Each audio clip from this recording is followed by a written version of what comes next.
सबसे पहले मैं आपको 10 ऐसे पॉइंट बताता हूं जिनसे लगता है कि रिन्यूएबल एनर्जी सेक्टर फ्यूचर में कई गुना का प्रॉफिट दे सकता है।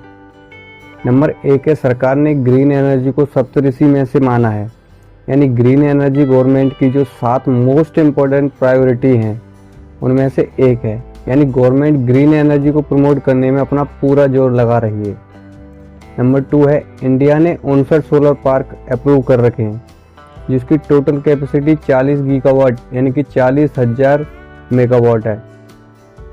नंबर 3, दुनिया का सबसे बड़ा रिन्यूएबल एनर्जी पार्क जिसकी टोटल कैपेसिटी 30 गीगावाट है, वो इंडिया के गुजरात में बन रहा है।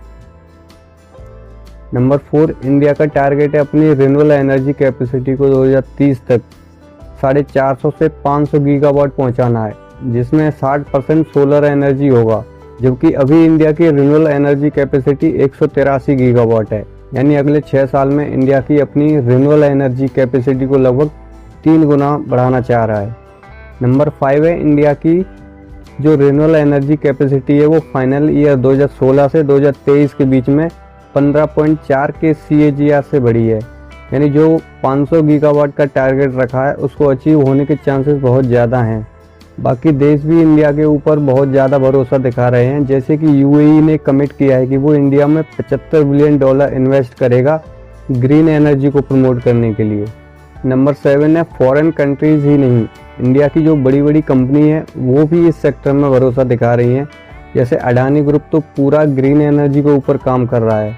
इसके अलावा इकोनॉमिक टाइम्स की एक रिपोर्ट के अनुसार रिलायंस इंडस्ट्रीज, L&T और ग्रीनको ग्रुप ने ग्रीन हाइड्रोजन और green ammonia production unit setup करने के लिए गुजरात में दीनदयाल पोर्ट अथॉरिटी से 300 एकड़ वाले 14 लैंड पार्सल सिक्योर किए हुए हैं, जिसमें सबसे ज़्यादा 6 लैंड पार्सल रिलायंस इंडस्ट्री ने सिक्योर किए हुए हैं। इसमें टोटल इन्वेस्टमेंट 1 लाख करोड़ का हो सकता है। नंबर 8 है, CEA यानी कि सेंट्रल इलेक्ट्रिसिटी अथॉरिटी के अकॉर्डिंग 2030 तक रिन्यूएबल एनर्जी जनरेशन 18% से बढ़कर 44% तक पहुंचने के चांसेस हैं। नंबर 9 है, सरकार ने PM सूर्य घर मुफ्त बिजली योजना शुरू की है, जिसमें 1 करोड़ घरों के ऊपर सोलर रूफटॉप्स लगाए जाएंगे। तो सोचो जो कंपनी सोलर रूफ बनाती है उसको इससे कितना फ़ायदा होगा। अभी इंडिया वर्ल्ड की 3rd number 1 largest energy consuming country है, लेकिन जिस हिसाब से हमारी पॉपुलेशन बढ़ रही है और जैसे जैसे हमारा लाइफ स्टाइल चेंज हो रहा है तो ये एनर्जी का यूज़ भी बढ़ने वाला है। इन सभी रीजन की वजह से लगता है कि जो आने वाला फ्यूचर है वो रिन्यूएबल एनर्जी का ही है। तो अगर आप इस सेक्टर में इन्वेस्ट करने की सोच रहे हैं और लॉन्ग टर्म में आप एक अच्छे रिटर्न जनरेट कर सकते हैं, और अगर आप इन्वेस्ट करना चाहते हैं तो ज़रूरी नहीं है कि आप सिर्फ उन्हीं कंपनीज में इन्वेस्ट करें जो कि डायरेक्टली रिन्यूएबल एनर्जी जनरेट करने में काम कर रही हैं।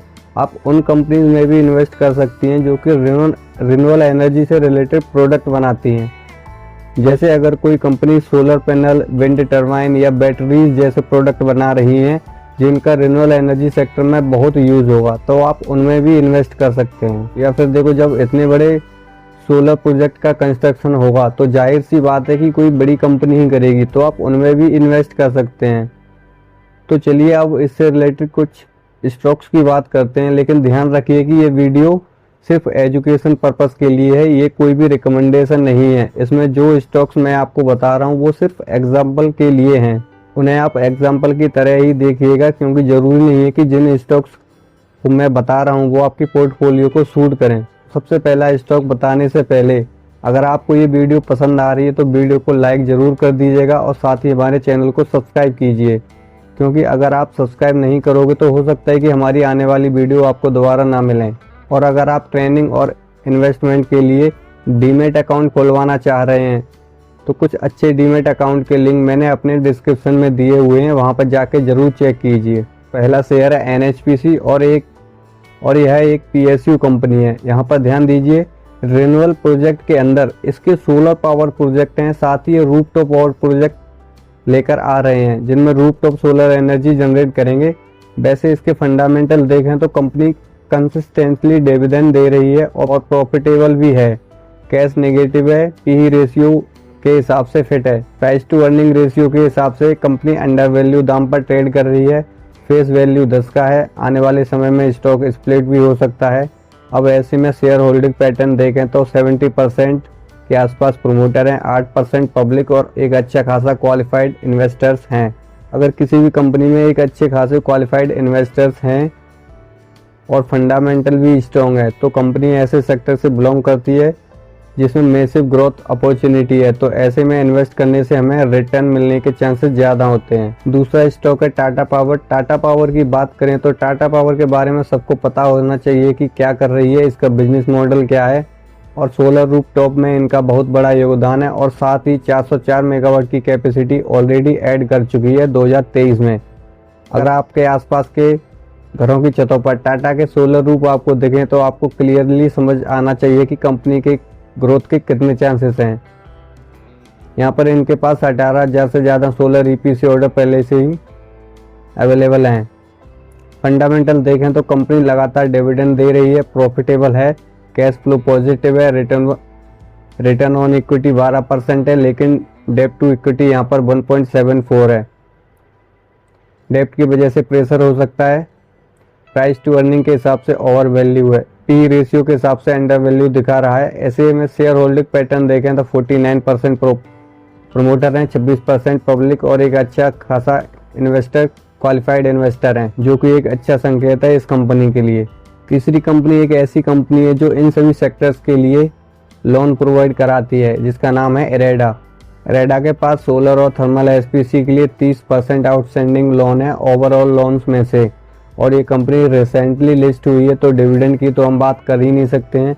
कंपनी प्रॉफिटेबल है, कैश फ्लो पॉजिटिव है, रिटर्न ऑन इक्विटी सही है, पर रिटर्न कैपिटल 8 का है। प्राइस टू अर्निंग के हिसाब से ओवर वैल्यू है। तो अगर इंडस्ट्री ग्रो करती है तो आने वाले समय में खासकर सोलर इंडस्ट्री तो कह सकते हैं कि इस स्टॉक में भी आने वाले समय में ग्रोथ के चांसेस हैं।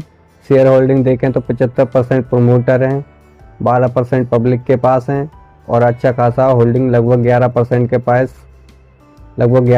के आसपास क्वालिफाइड इन्वेस्टर हैं। तो ऐसे में ग्रीन एनर्जी में ग्रोथ के चांसेस बहुत ज़्यादा हैं। अगर आपको ये वीडियो अच्छा लगे तो वीडियो को लाइक, कमेंट और शेयर करना ना भूलें।